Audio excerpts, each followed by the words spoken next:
Hey guys, Alyssa here over at Books and Cats, and today I'm coming at you very sick.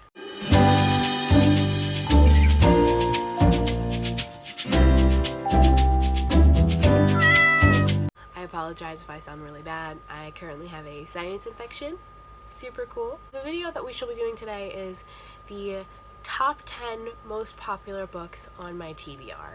Now, I figured this would be a fun idea to do considering I just recently did the books that everyone hated but I loved video. I'll link it down below or above. Basically, I went on my Goodreads and saw what people rated books and what they rated low and what I loved. So basically, this is a video where I take 10 books off of my physical TBR and see what they are on Goodreads. I could have done just my Goodreads TBR, but I think it's interesting because of the books that I actually own that I have with me. I'll be going from the 10th least favorite to number 1, and let's just get into it. The next book is actually a peek into my next book haul. Don't know when that's going up because I don't have enough to post a book haul, but that is Anne of Avonlea by L.M. Montgomery. This has a whopping number of 114,644 ratings on Goodreads. This was a series that I was debating giving up on,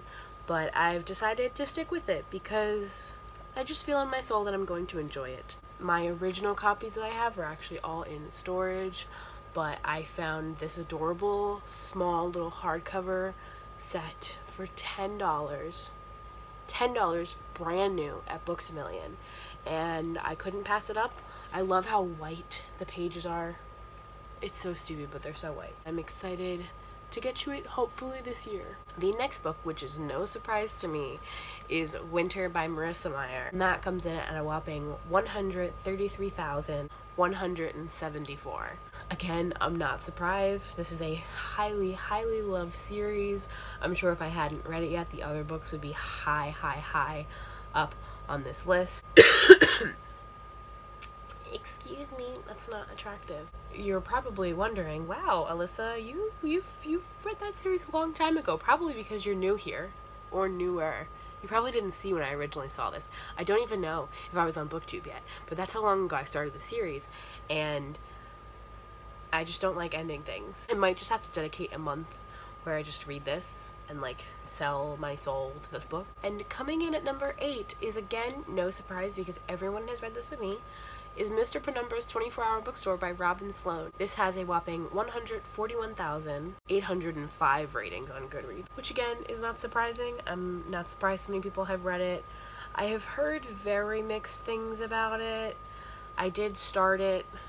I don't know if you get to my bookmark, but I got to the second chapter and I didn't hate it, so I'm gonna try to read it and see how I like it. I'm getting this really uncomfortable muscle spasm under my armpit and it's freaking me out. It's really not comfortable. I really don't like it. The next one is, again, not surprising because everyone has read the series. Luckily, I only read the first book at the end of last year, so I'm not that far behind because I only read the last book a few months ago. But that is Fire by Christa. This has a whopping 142,147 pages. I really liked Graceling. I thought it was a tad long. I had to shave off a star for how ridiculously long it felt. It was just, frankly, in my opinion, 100 pages too long. It was still a great story nonetheless. I loved the main character in it. I loved, really, overall the entire book. And it was a very solid start to a fantasy series. I am interested to see if the companions to this are as good. Coming in at number 6 is The Storied Life of A.J. Thickery by Gabrielle Zevin. This has a whopping 165,783 ratings on Goodreads. Again, everyone has read this book but me. I did recently, within the past year, have bought this book. It's not that long of a wait for me. I've only owned it for about a year. I just don't read a lot of regular fiction. I've heard nothing but great things about this. Nothing but good things. So excited to get to this sometime. Coming in at number 5, which was actually a surprising one, is Everything I Never Told You by Celeste Ng. This has a whopping 177,656 reviews on Goodreads. I didn't know this book was that popular. I didn't know. It's pretty impressive. I have heard, again, nothing but good things about it. Joss over at Scribbles Reads, this is like her favorite book of all time, I believe. I saw it at a bookstore, and it's like wasn't a book I had on my radar, but I saw it and I was like, wow, I would like to try that. The next one, I own volumes 1 and 2 of it. I accidentally grabbed the second volume, so you're just gonna have to look at the cover, but you can get the gist. And coming in at number 4 is Mouse Volume 1 by Art Spiegelman. This has a whopping 211,053 ratings. Whoa.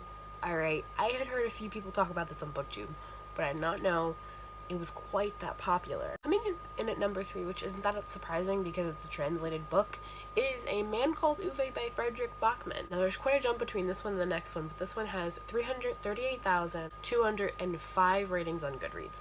Again, this is not that shocking. This was a number 1 bestseller for a long time. I believe it was a bestseller when I actually worked in a bookstore. Everybody talked about this book. Everybody read this book. I've been wanting to get to his books, and I actually might dedicate a month to reading all of his books. I have 3 of his books, so I might dedicate it, sit down and read all of his books. Coming in at number 2, which is not surprising in its numbers, is Where the Sidewalk Ends by Shel Silverstein. This has a whopping 1,067,456 ratings on Goodreads. Not surprising if you have not heard of Shel Silverstein. Did you even have a childhood? Did you even have, did you read any literature? No, I'm just messing with you. I remember these greatly from my childhood. I remember getting them read to me all the time. I loved them. I didn't understand them half the time, but loved them nonetheless. And I'm planning to do a reread of all of them soon, and to just kind of keep rereading these because they're a fun time. I wouldn't say this is a book that I don't know anything about, but I have not read it in its entirety before, and I haven't read anything from it in years, so it's still technically on my TBR. And coming in at number 1 is honestly the least exciting book on this entire list. It's probably one of my least exciting books on my TBR because I'm very hesitant to read it, and that is The Giver by Lois Lowry. This comes in at a whopping 1,400,017 ratings on Goodreads. I keep going back and forth about it. I've heard people love it. I heard people are just iffy about it. I recently saw Sylvia over at Wish Fulfillment, who was she's my favorite booktuber. If you don't know, I'm high-key, low-key obsessed with Sylvia over at Wish Fulfillment. She's just my fave. Anyway, I recently saw that I don't know if she finished it. She might have DNF'd it. No, I think she finished it. I think she read it all. And she did not enjoy it. She did not care for it. So I'm but if Sylvia doesn't like it, well, I love it. And we have very differing opinions on books, but if I'm already hesitant, I'm but Sylvia doesn't like it, so surely I don't have to like it.